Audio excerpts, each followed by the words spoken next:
It's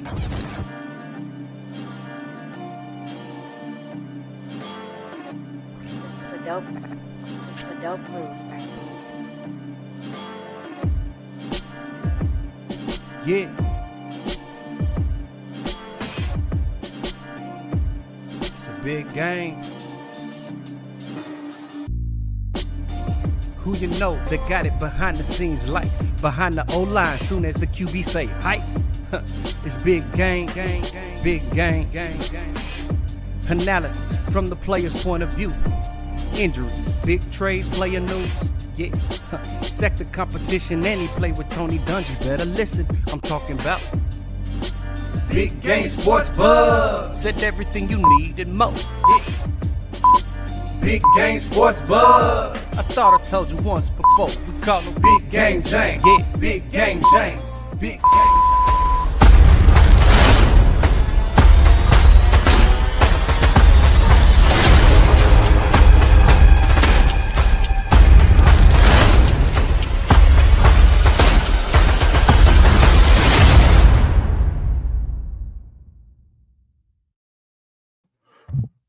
Yo, what is up, Game Changers? It's your boy, Big Game James, one half of Big Game Sports Buzz.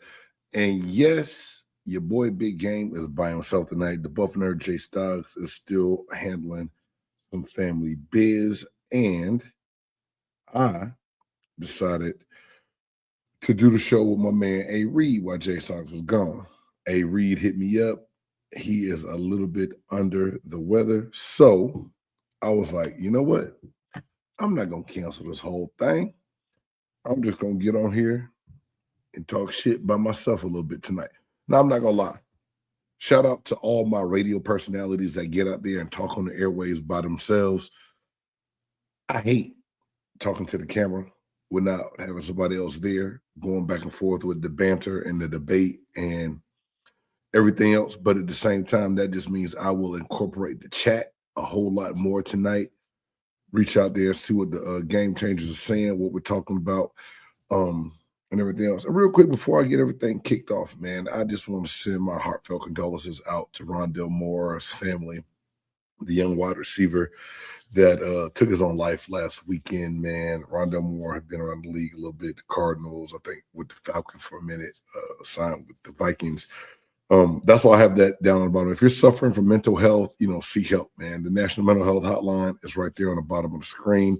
And I may leave that up for most of the show because to put myself out there a little bit, when my NFL career came to an end, I too was at a dark moment in my life. And it was because I had the right people around me and took advantage of different resources that I was able to talk myself through that. Now, I'm not saying I was on the verge of doing something crazy and taking my life, but I've been there from a bad state of mind, mental health-wise, because of dealing with change.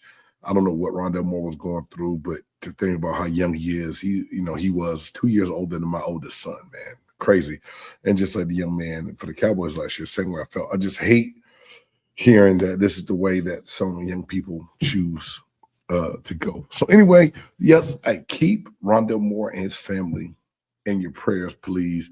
And let's get ready to keep this thing going. It's gonna be an action-packed show. Still got some things I want to talk about, but like I said, I will go off script a little bit more today because some things I got to do about talk about and before we get this thing rolling. Again, I want to thank everybody. The momentum has been great. The following is building. The views are building. That's all because of you guys, man. Y'all make things great and easy to do and accommodate. And y'all make us have a platform where we can just come be ourselves every week, man. And we really do appreciate that.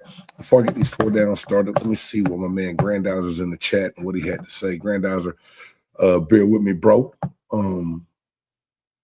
I am going to get through all these comments. So, Sherm, thank you, sir. Thank you for being here, like always, my brother. Let's see. My man, Grandpa said, Big Game James. Yeah, I thought you were going live the other day and saw it was Two Birds podcast. And then later I saw that you did go live. So confused. Yeah, so Grandpa, Big Game Sports Entertainment Network is the home of 4 different shows. Big Games, James Canada's Peter Perspective, Big Game Sports Buzz, Two Birds, One Show, and the Buff Nerd podcast. And then we have pilot channels, all those where you can see shorts, clips, other takes. So when you look at BGSE Network, you got to watch what show and read that description, because Two Birds, they're religious about going live all the time. Those Philadelphia Eagle fans, they love their Eagles, they love their Phillies, they love their craft beer. So you ever get a chance, you like hearing about beer or anything else, check out Two Birds, One Show as well. Ricky T and Dieter do a great job, man, on that show as well. Let's see.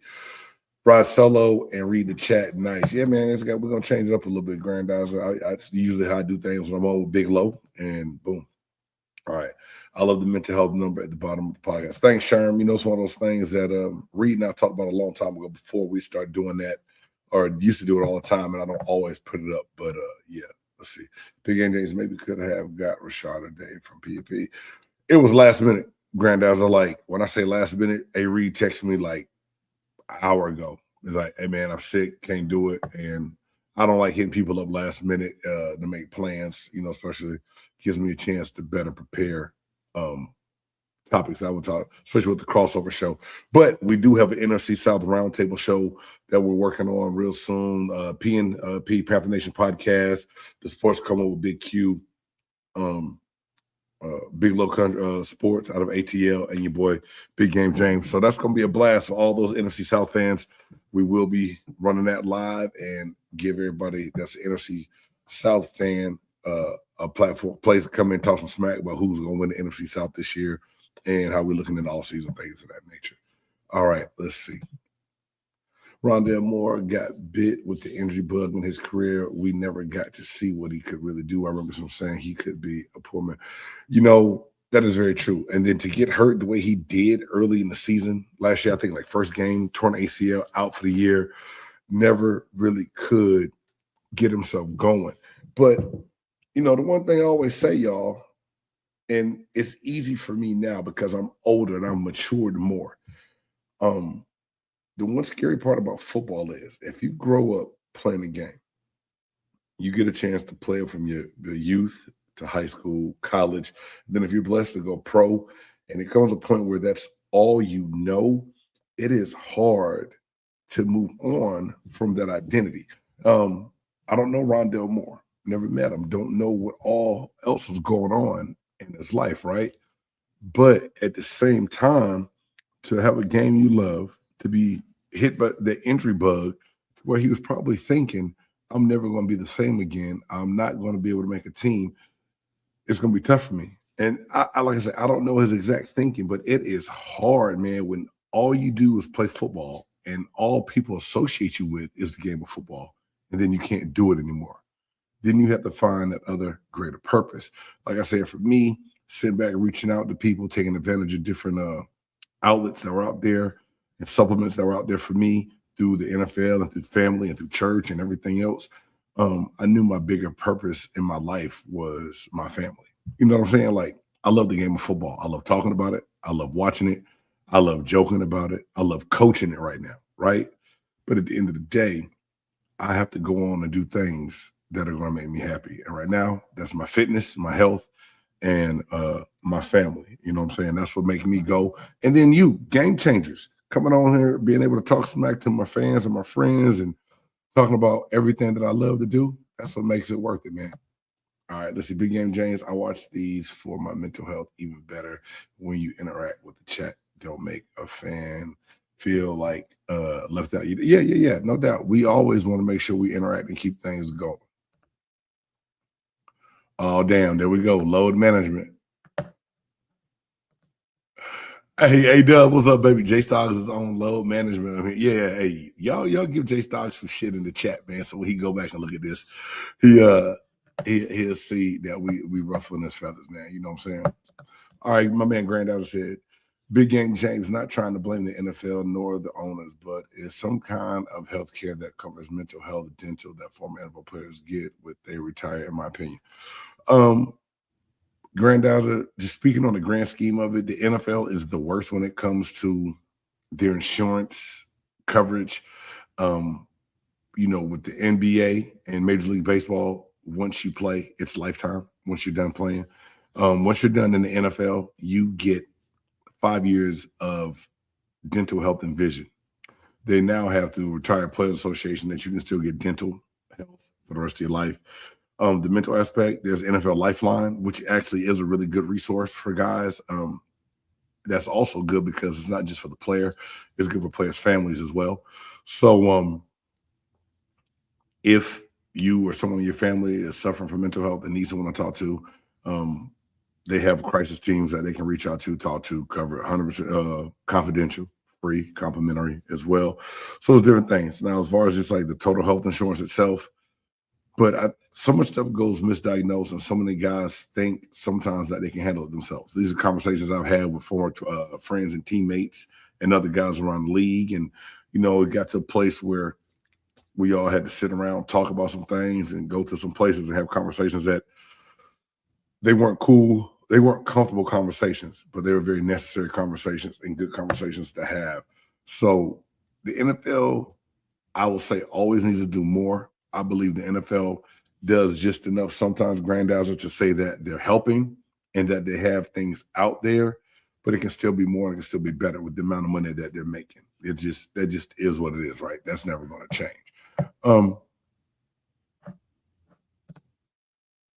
They make enough to take they make enough to take care of everybody. It shouldn't be like we're only going to do it for a certain amount of time.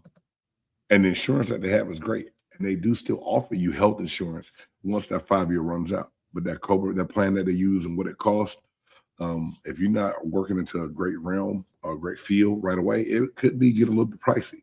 Not everyone's a multi-million-dollar player under contract, right? So it changes the game just a little bit, man. Exactly. Yes. There's something in place, but not as good as it could be for a billion-dollar entity. Yes, that is the way I would look at that and say that.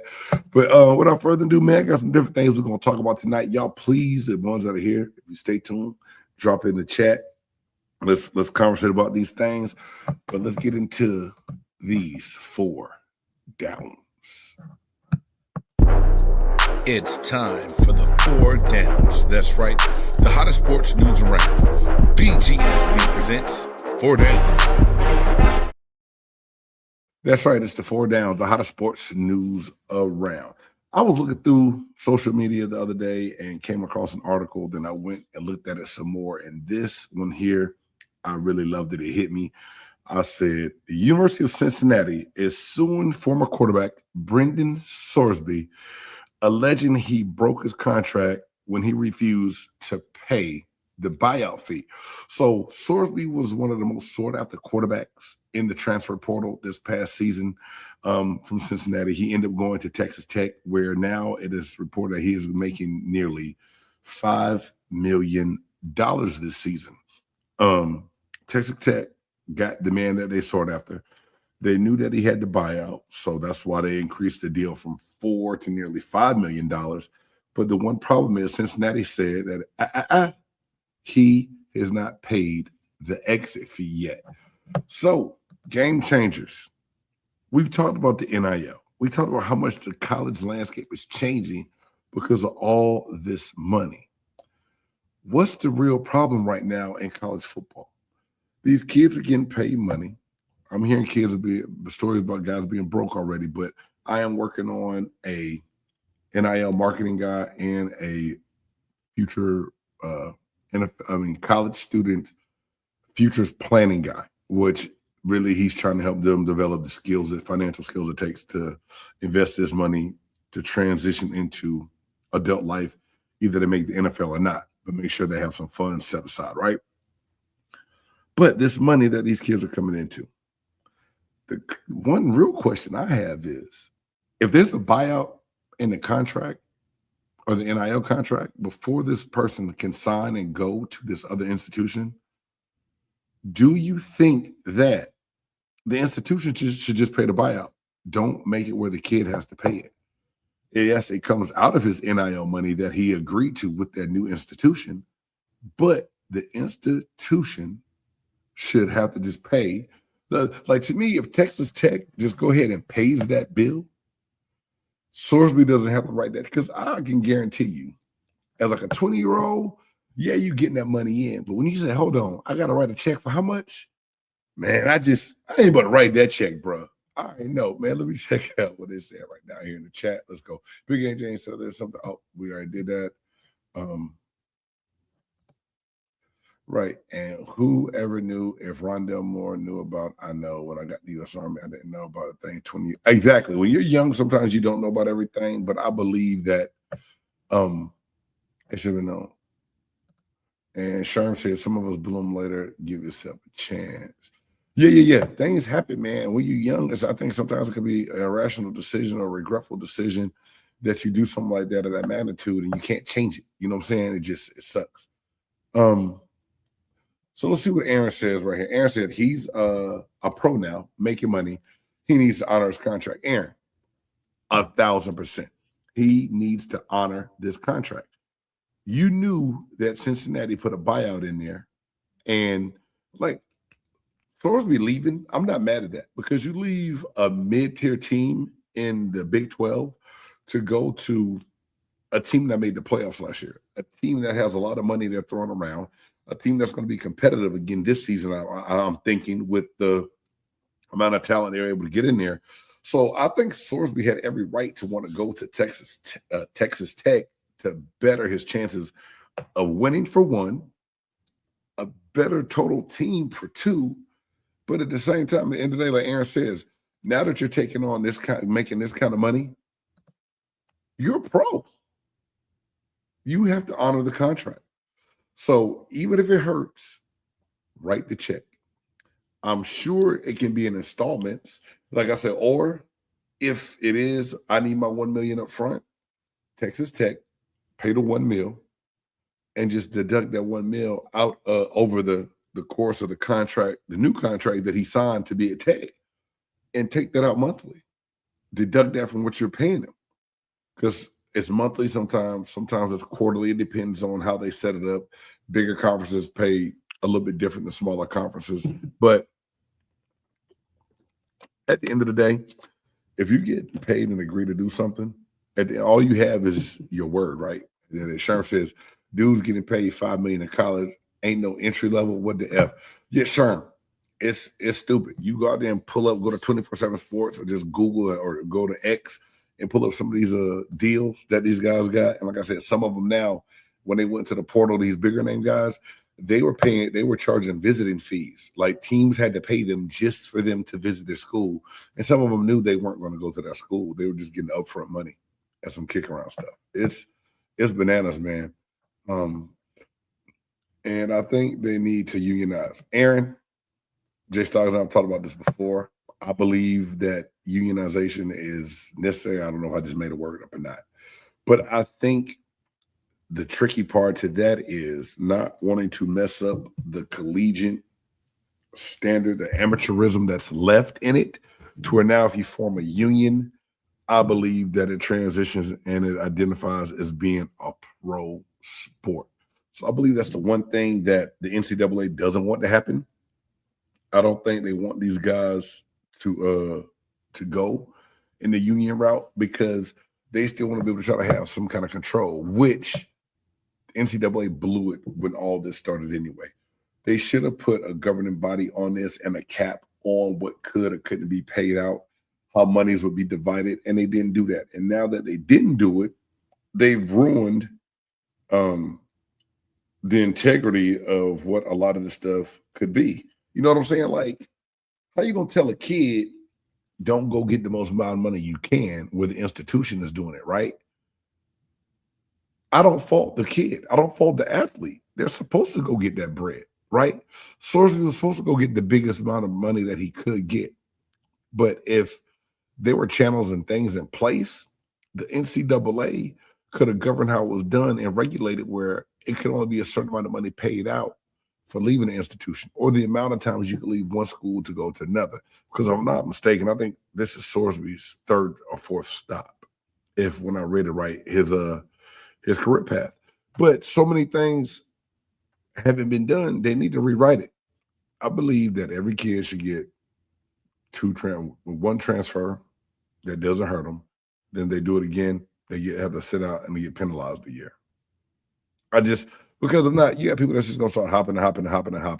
And I'm old school. I like the tradition of college football, and the tradition is going to be gone because these young people are just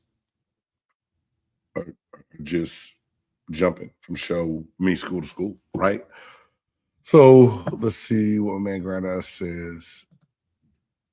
Seniors should make the most. With that said, stars should have limited sponsorship. That's hard to say though, Sherm, because marketing dollars come in. If you say, and I'm just using a company like Nike, they just did a deal with, I think, LSU over all their sports programs to funnel advertising dollars into those athletes through NIL to help maximize marketing, right? But think about big companies that can go out, throw all these big dollars at different athletes to help their brand outside the game.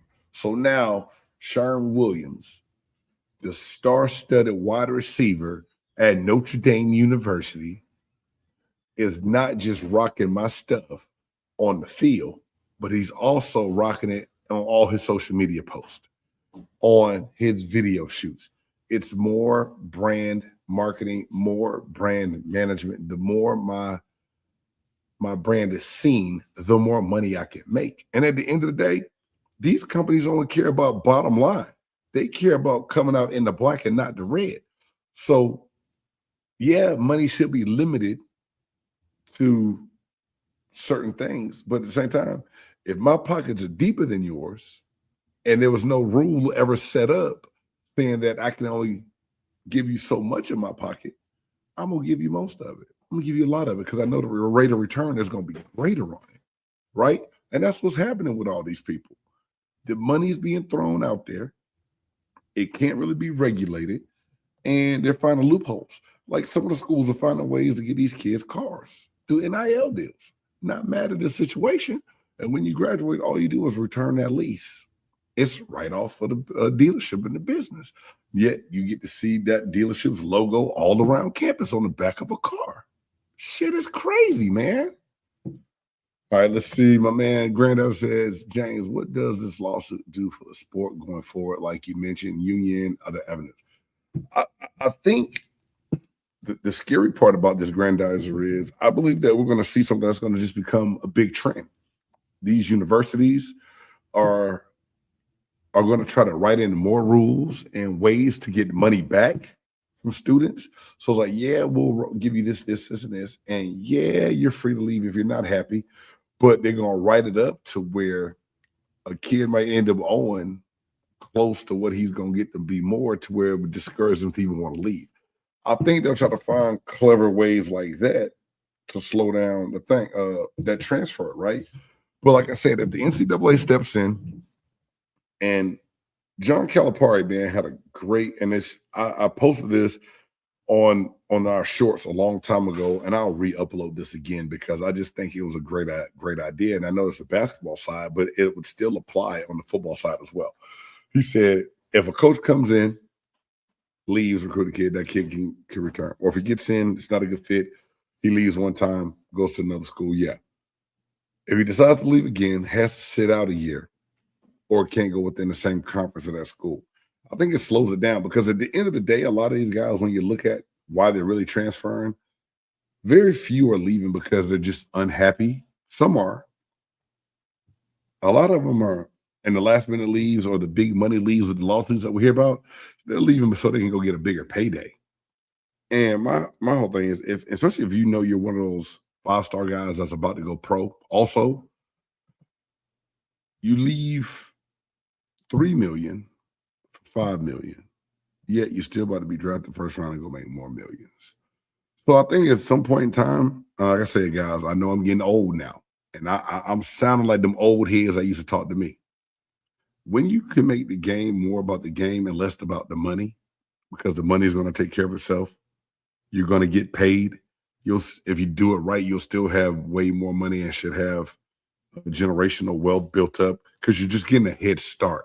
That's the way I think that the NIL money needs to be looked at. Look at it as a jump start to going and getting financially stable and set, to where when I played the NFL and league minimums then compared to league minimums now, it's peanuts. I made peanuts. And it was great money at the time. I'm not ever trying to sound ungrateful at all. I was able to have a great life, start a good life, and get a head start on things. But just imagine doubling the league minimum your last 2 years of college, then going to the NFL, getting that money, and you already ahead and in the black. Start investing early, right? And that's the part that I think these kids are missing, man. It drives me crazy because, you hear stories of single moms and they're letting the uncle go out and represent, and the uncle's doing backdoor deals or taking more money. Like the kid Patterson from Kansas, projected number 1 draft pick or top 2 pick. The dude is already load managing in college. He's coming out sometimes taking games off because he doesn't want to injure himself, but he signed a letter of intent and signed a scholarship to go play basketball and perform. And sometimes he'll go out and do just enough to say he played, but really waiting to get to the NBA. That's why I think the one and done concept in college is going to kill some people. But nevertheless, Brendan Sorsby is a good quarterback. I think that Texas Tech got a really good guy. I think he'll be worth the money they paid him. But at the end of the day, you just got to own up to what you said you would do and pay that contract. James, there's no putting the genie back in the bottle with paying college players. Do you see a cap? But on this, where does it end per se? Grandizer, dude, you put that perfect. The genie is out the bottle, and it's going to be a hard task to get it back in. That's why I should have got it written now. I think that the NCAA needs to find a way to pass and implement some new rules. Will it be hard to abide by? But they got to just govern it and enforce it. But at the same time, if we're still the governing body of collegiate sports, there's got to be a way I can step in and make some things change to make things better, because it's going to get worse before it gets better. I think at the end of the day, the fans end up being the ones that suffer. Let's see what man Sherm had to say. Wait a damn minute. You mean to tell me a player in college can make $10 million, then get drafted and go down to $2 million a year? Is what you said? I'm being facetious on some of it, Sherm, but yeah, if you just go look up most of the time in the NFL, just so you understand the salary structure, Sherm, guys get paid. It's a slotted amount. Generally, every year, the minimum salary goes up a certain percentage. It just depends on the TV contract. So as the TV contracts increase for what they sign, the network deals with the NFL, those salaries will go in because of the inflation and stuff also that kicks in. But most of the time, like your first round picks get more guaranteed money and they get that 5th-year option. But at the same time, they will play for sometimes a league minimum just with more guarantees up front. So it's a little bit higher salary. So like the years I played, me and the first round draft pick, we got paid the same amount of base salary. It's just that their signing bonus was bigger.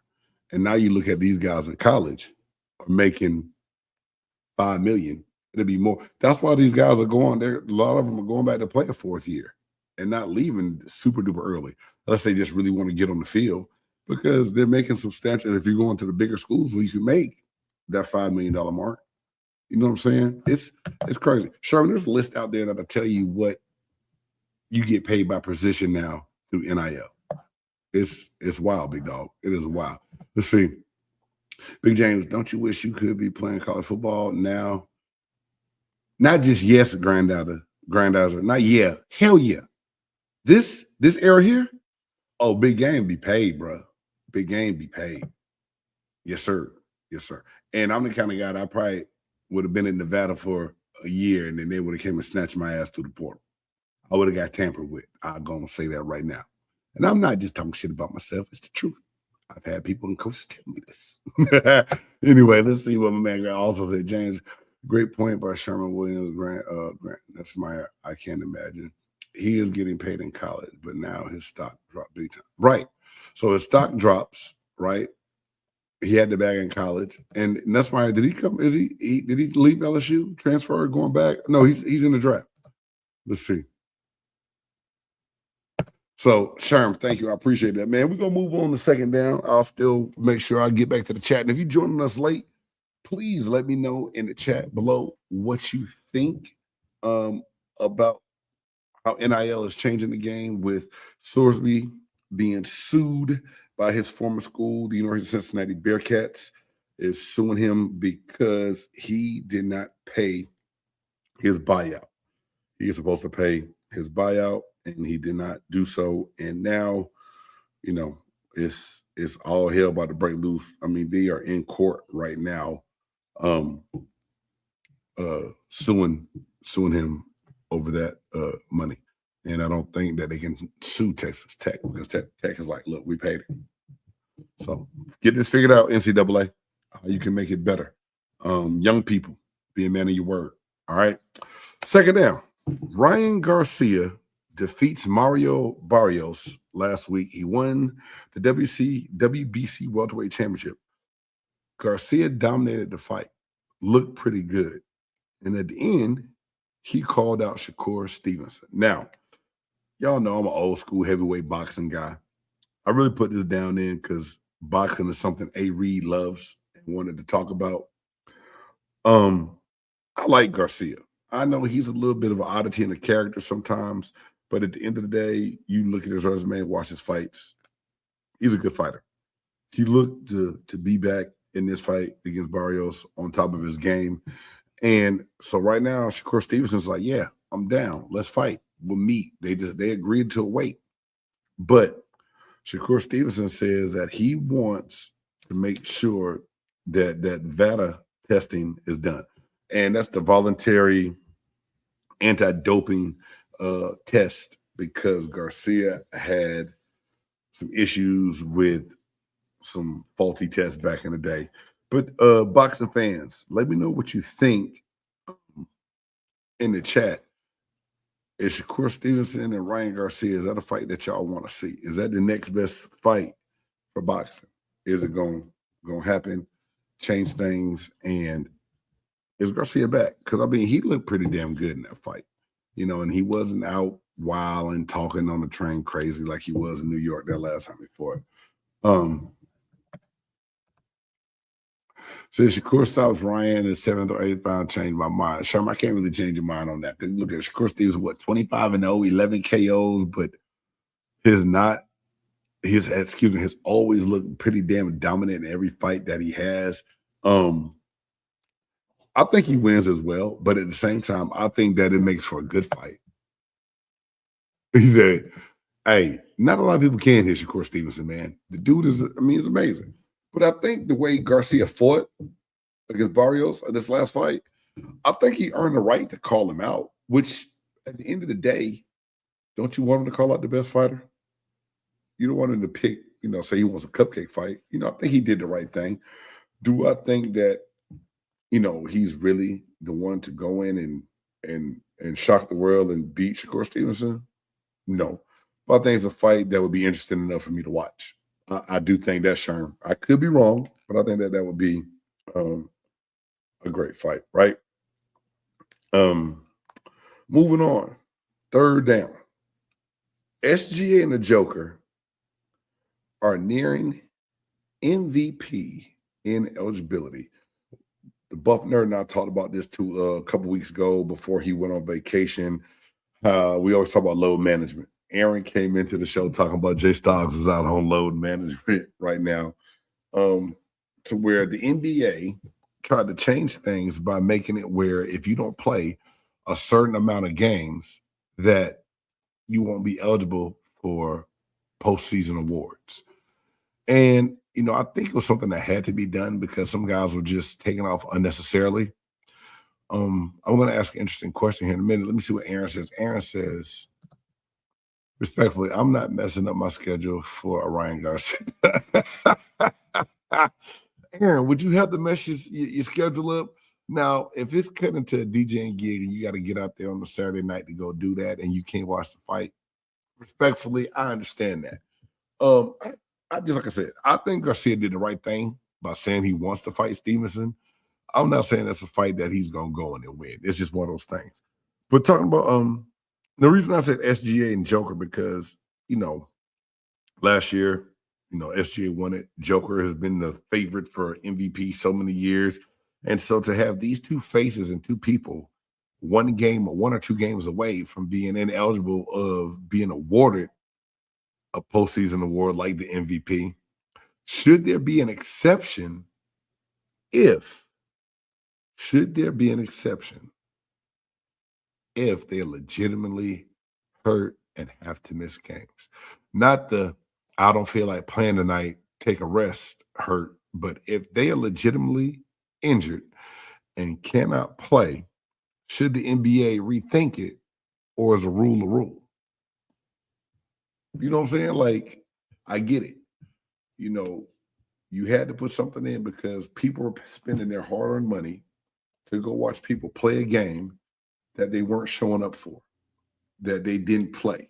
So here it is. You want to see, I'm just going to say a LeBron, and you get there that night to the arena and he's not playing.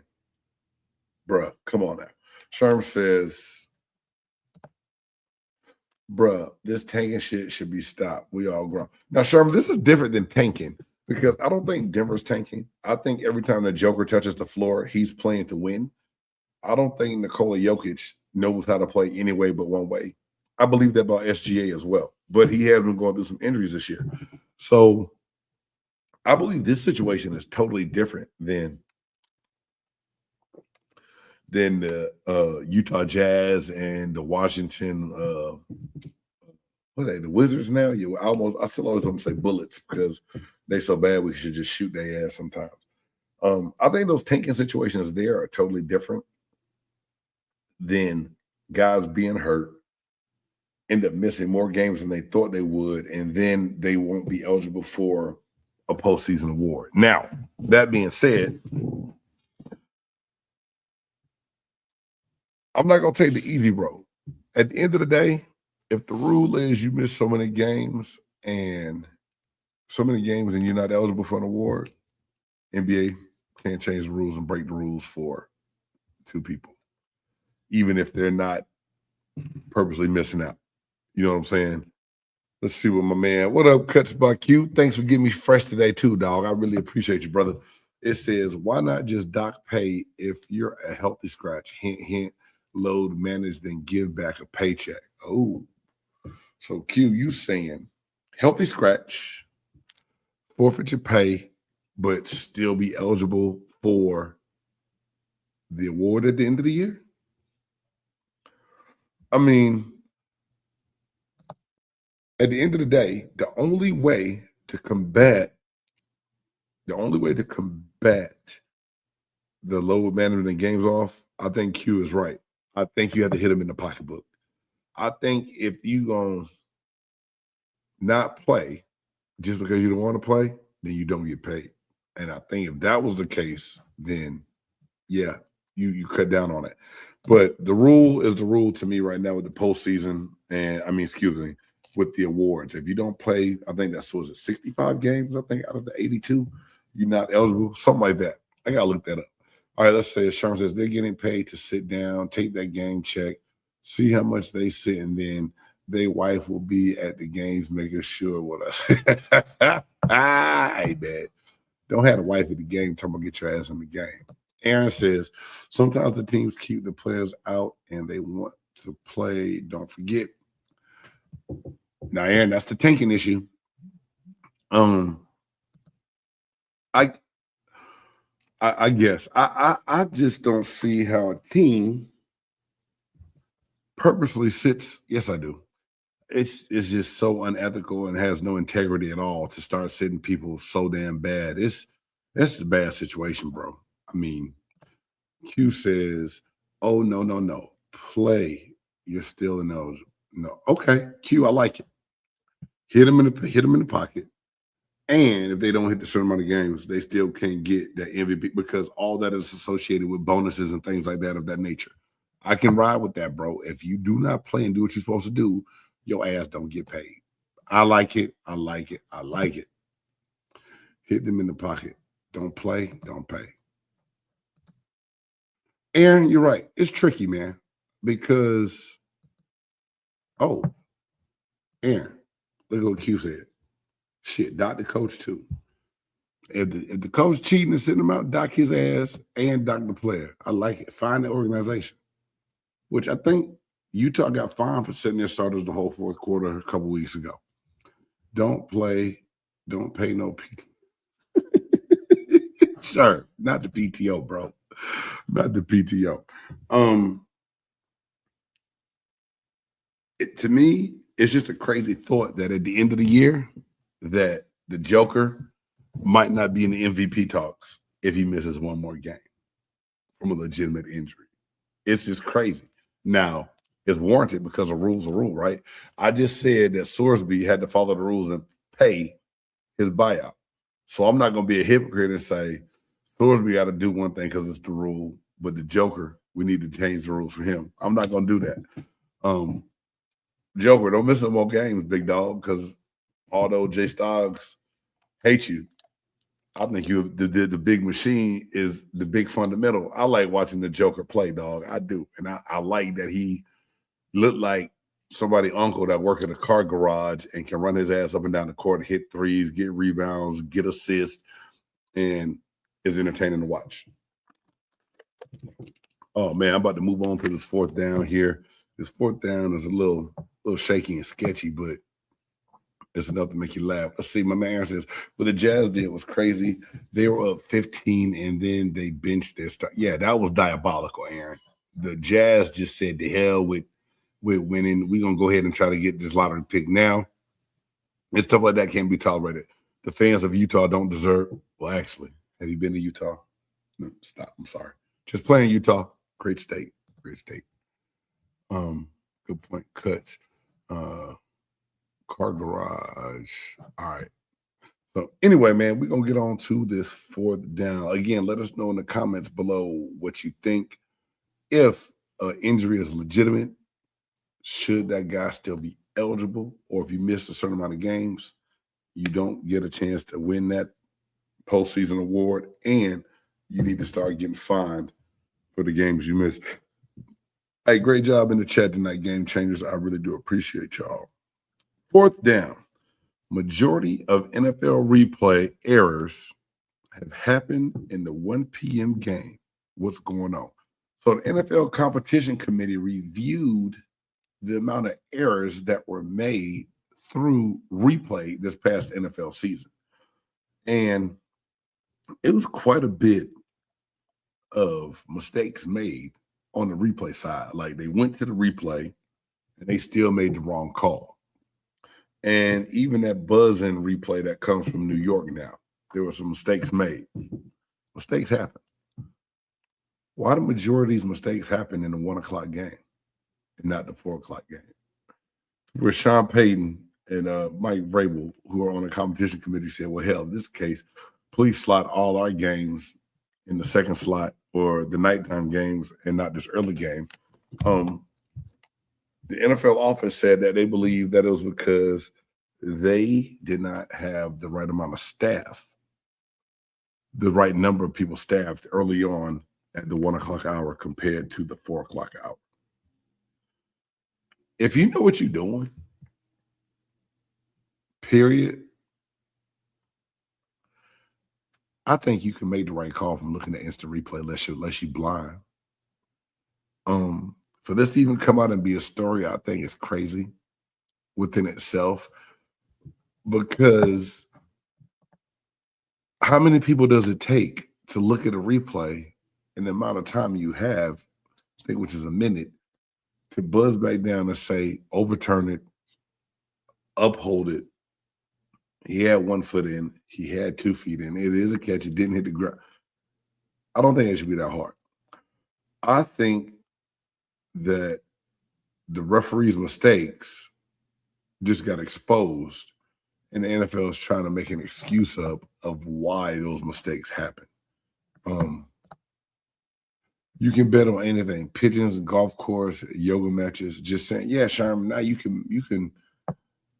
They had a bet on the State of the Union the other night of how many minutes would go, the over and under. Shit is crazy. The different sites that they have that you can bet things on and get money on. And yes, whenever gambling and money is involved, you best believe there will be some form of cheating. But for the NFL to come out and say that it was a staffing problem and not just own it up to the referees, sometimes maybe just being incompetent, You know what it makes me say? Oh, hell no! Oh, hell no! Oh, hell no! Oh, hell no! Oh, hell no! Oh, hell no! Oh, hell no. That's right. Oh, hell no. Things in the sports world or things we see on the web that just make us say, oh, hell no. Now, this, my oh, hell no tonight, I don't know how true it is. I don't know if it has any validity at all, but we were talking about boxing earlier. And then now all these reels have been coming up about Floyd Mayweather Jr. being broke and owing people money. Now, me personally, I don't believe it. I don't believe there's no way that Floyd Mayweather Jr. could have squandered the amount of money he's made in his career. Now, I believe he could waste a lot of money. But y'all, they said that over the lifetime, his lifetime career earnings is over $2.2 billion. But people said that they believe Floyd is broke because he's now suing Showtime Boxing for the partnership he had, that he is suing them for $300 million because they misappropriated funds that didn't pay him the amount of money they owed him. But there's also rumors that when Floyd was over in Dubai, he didn't pay. One of his friends stole some jewelry that they couldn't pay for. He didn't pay it back. And supposedly he also bounced some checks. I know a lot of people watch this later like, if you don't know the facts for sure, why are you saying supposedly? I'm just saying what is out there right now. Game changers, do y'all believe that Floyd Mayweather Jr. is really broke? That's all I want to know. The thought of that itself is oh hell no. How do you what? And because yes, we know that when the earnings change, your lifestyle should change. And honestly, at a certain time, some of the things that Floyd does, you don't need to do. Point blank, period. But the interest alone on that amount of money should keep it where you can sustain for the rest of your life. That's all I'm saying. Now, I've been broke. I can go broke. I didn't make generational wealth money, right? Point blank, period. And I get a couple of nickels I get to rub together from doing this podcast. It's cool.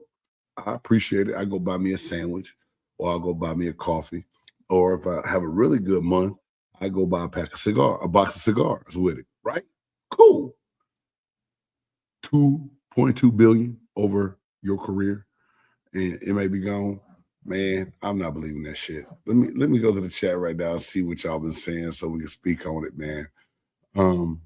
Aaron says, I believe it. Dude had rap labels, food, alcohol, all kinds of stuff. I'd be curious what his monthly expenses are overall. Aaron, true. But if done right, through the right channels and avenues, and I know Justin could speak on this with the different things he could have done to protect himself, even investing in that, where you need to try to separate, right? You need to separate personal and the business, but I mean, he has. But I heard the strip club in Vegas still doing good. It's a little pricey, but it's Floyd got a strip club in Vegas, y'all. If that's what you like, check it out. If you don't. I'm just telling y'all this out there. I ain't saying you need to go, but he got businesses, like Aaron said. Check him out. And boxing isn't lucrative like MMA. It's not. But Aaron, we all know the way Floyd did it and self-promoting his fights, the amount of money he was able to bring in. It was lucrative for him, much more lucrative for him than it was for a lot of people that's in the boxing game now, right? To where I know people can blow money. I know that. We see it all the time. We've seen documentaries about NFL players going broke, right? But there's no guaranteed contracts. It's a little bit different than making over $2.2 billion in your career, right? We'll see. Let's see. Spent his money on looking like money and went broke. And that's the thing. If you meet a lot of old rich people, they don't look like they got money. And they pockets deeper than the Mississippi River.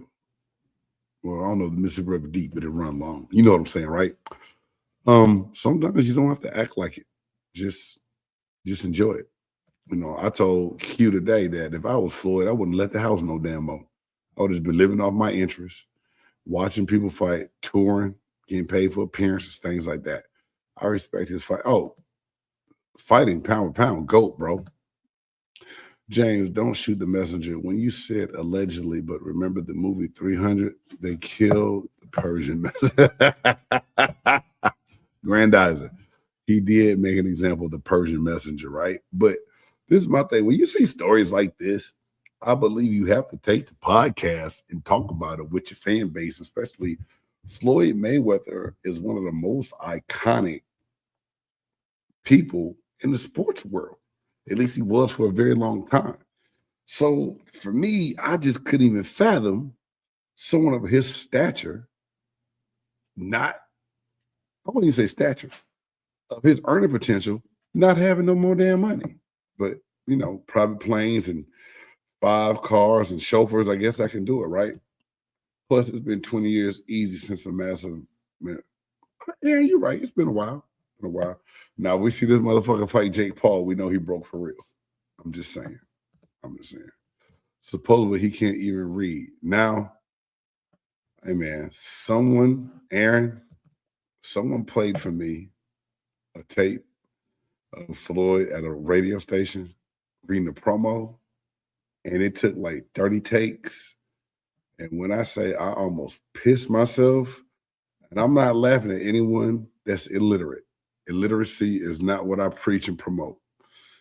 But I laughed that day because I was like, oh shit, this is not good. I bet it's leaked where you can find it on the internet now. I know it is. Let's see. Sharon said he pissed off some major people. He did. You know, and Floyd had a way of doing things a certain way to where he pissed off a lot of people, man. And, you know, like I said, it's rumors and it's alleged. It's his money, it's his pockets. It has no bearing on me at all. But like I said, me being a sports guy, me liking Floyd as a fighter, the way he did things in the ring, it just blew my mind to where that could happen. And I had to talk about it to where that was just my old hell no tonight. Let's see, James, if the strip club was not like the ones overseas, which I am sure it is not, then the hard pass.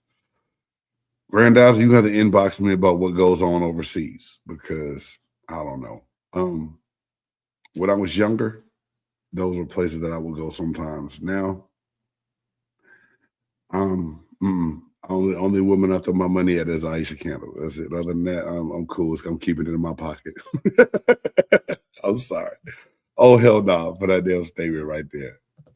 All right, let's say it's not lucrative because of all the deduction. True. Let's see. MMA ain't lucrative, brother. Well, once you get to a certain point, Sherman, I think it's better. I just think it's the channels and avenues of some of the backroom brawls and fights you have to go through in the MMA, in the mixed martial arts community before you make it to the Bellator or whatever, and the UFC. You know what I'm saying? It makes it a little bit different. I'm laughing at anyone that can't read all facts. Sherman, don't do that. Don't do that. I mentioned his reading because I hope he hasn't been taken. Hey, while you playing, Aaron Q said that earlier today when we were talking as well. It's like, man, you heard they say he can't read, man. Maybe he didn't know what he was signing with some of those business ventures that he had with as far as like his real estate deals. James, when you laugh at something you should not, I say another reason why I am going to hell. Well, for me too, I believe the creator does have a sense of humor. I do too, man. I believe he has a sense of humor, and I believe he forgives babies and fools. I am 51 years old. I'm not a baby. And yes, I am a fool. So I know that God will forgive me for the way I act. Anyway, man, let's keep this thing moving. I did a top 5, and I'm going to let y'all know how I came up with this top 5 after we get this thing going. Let's go. Top 5.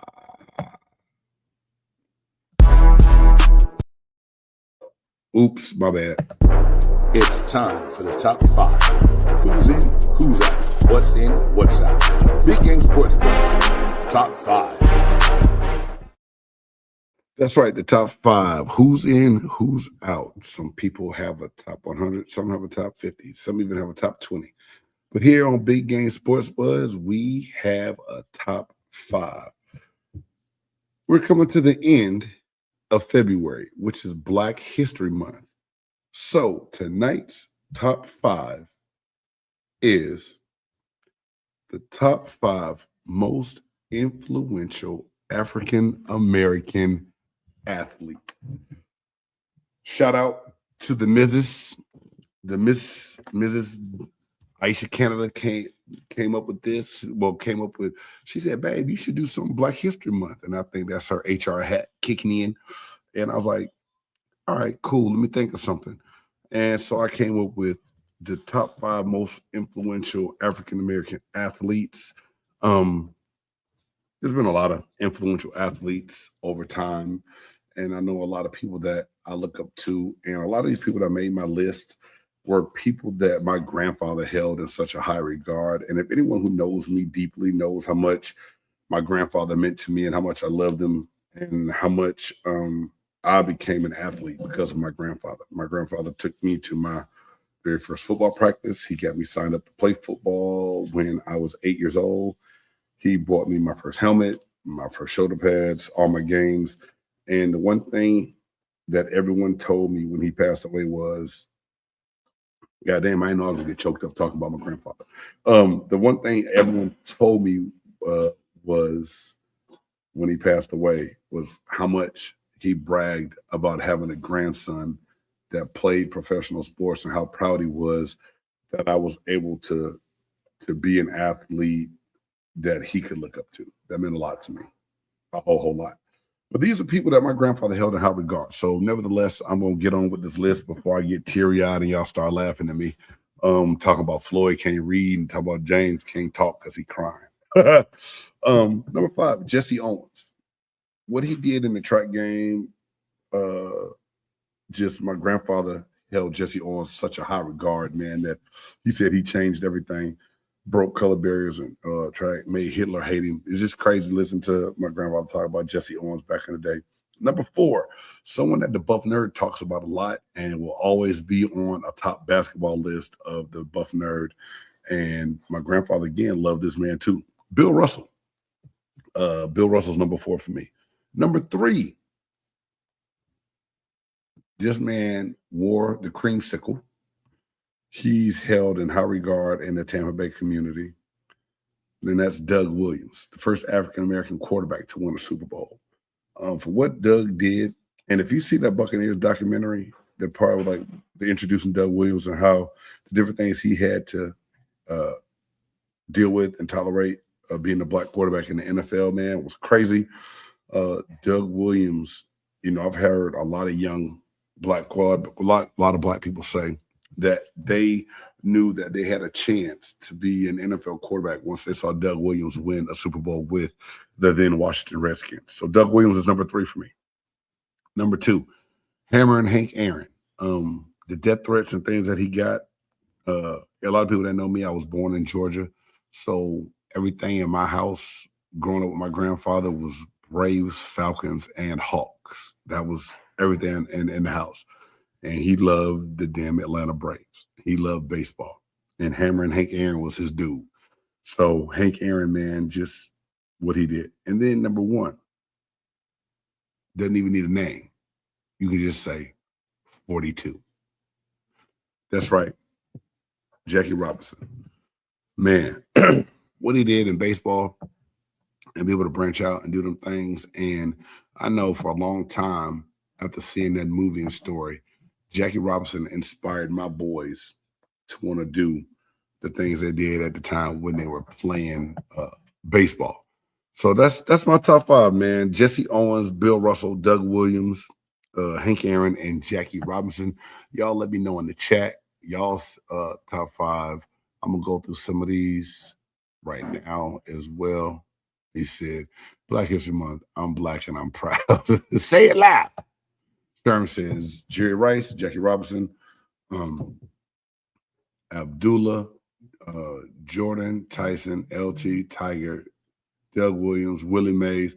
Sherman, that's a little bit more than top 5, but everyone you have on that list is very deserving and can be right there in the top 5, man. You're right. And you being a Bay Area guy, I really can respect and see that Willie Mays on there. I get it. I really do. You know what I'm saying? Growing up, hearing about Willie Mays, but then when I moved to the Bay Area to really get that Willie Mays history and people there, what they talked about Willie Mays was amazing and cool, man. It really was. Let's see. Granddaughter says, the mind is a terrible thing to waste. United Negro College Fund, HCBU. Yeah, HBCU schools, man. Rock them, help it. Jim Brown, yes. And not just a great athlete, a great advocate of civil rights and everything else. Jim Brown was a good one, Granddaughter. Yes, he was. Thank you. My boy Jesse Owens, man, he did wonders, represent a country where those in power hate. Yes. All right. Malcolm Butler, if you in New England. Doug the Thug Williams, Granddaughter said, let's see.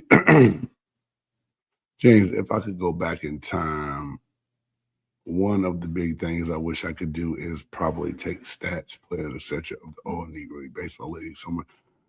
Dude, Granddaughter, I heard if you go to the Negro League Museum, there's some people that have started to authenticate different records and how much they would triumph traditional Major League Baseball records.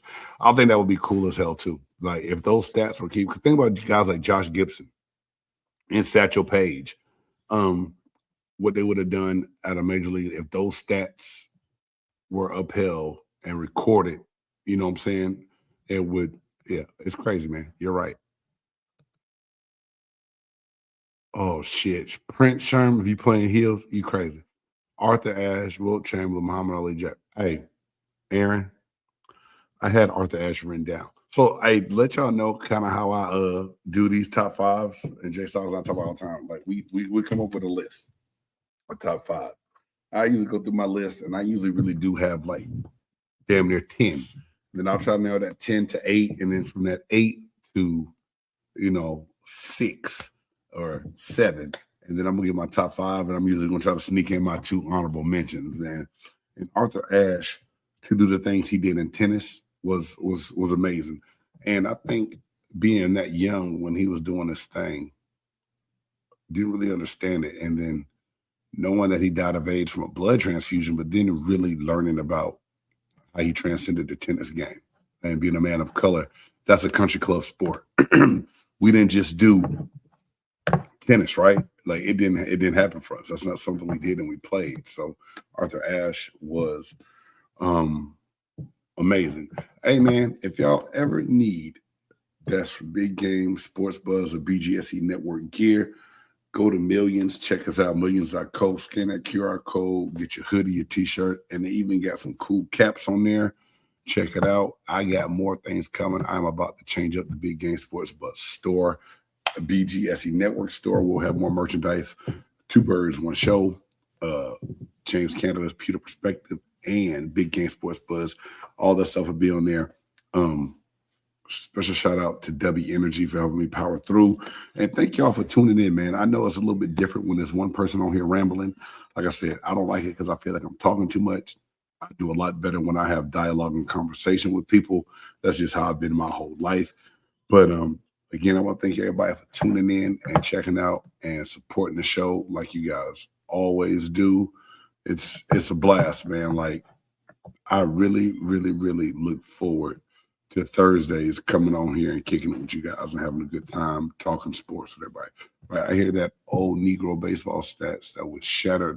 Yeah, Granddads, I heard that a lot. And that's something my grandfather did. He didn't make it to the Negro, but he played minor league baseball for a little while back in the day, man. And he had all kind of great stories about different things and traveling around and different things like that. Man, my grandfather was a little bit of everything. Played college football at North Carolina A&T before he got hurt, then married my grandmother, and they moved to Georgia and raised my mom and everything else and my family. But my grandfather was my sports hero, bro, and just some of those pictures and stuff my mom has and some of the things he did. But anyway, that's another story for another time, man.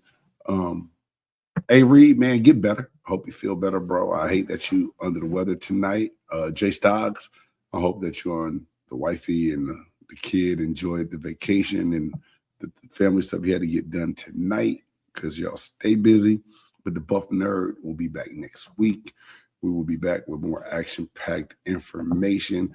Getting a little interesting in this NBA, y'all. Getting a little interested in this NBA, and we're getting closer to March Madness. Always a great time on the show. We love talking basketball when it comes to March Madness. And I think this year I'm going to do a BGSE Network March Madness pool. If that's something you're interested in, inbox me on Facebook or IG or through YouTube. And if you're interested, let me know. We'll put together a BGSE Network bracket that we can all get in and talk some smack with. Be blessed. Have fun. And until next week, God bless you. Peace. Who you know that got it behind the scenes like behind the O-line soon as the QB say hype. It's big game, big game. Analysis from the player's point of view. Injuries, big trades, player news. Yeah.